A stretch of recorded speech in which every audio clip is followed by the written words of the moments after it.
Spustelk 2 kartus per ekraną, jei nori aktyvuoti savo šį dėlionę ir būtinai spausk follow, kad nepamesti šios dėlionės tau. O tiek buvo daug laimės, meilės ir džiaugsmo ir tu ją tikėjai.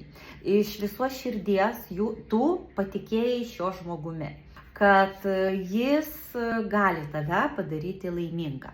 Bet, žiūrėk, tas vakaras, tas lemtingas vakaras, ta kompanija, kurią jis palaikė ne tau.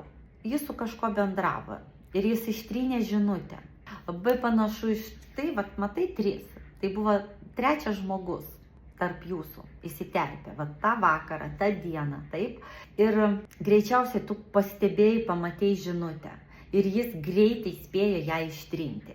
Bet tu tą akimirką atrodytų, kad tu supratai, kad jis ištrynė ne žinutę. Jis ištrynė tavo pasitikėjimą jo. Jis ištrynė jūsų meilę, jis ištrynė jūsų tikrus santykius. Jis ištrynė tai, ką tu kūrei. Ir tu galvoji, kad jūs tos santykius, tą šeimą, tą meilę kūrėt kartu. O tu pamatėjai, kad tu viena šiuose santykiuose.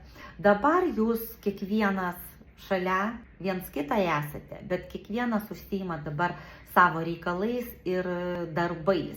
Ir nei tu nieko nedarai, nei jis nieko nedaro, kaip sustoja jūsų santykiai, kaip atrodytų dabar sustoja laike. Rašyk man asmeninę žinutę ir mes užklausim taro kortų, ko laukti ir ko tikėtis.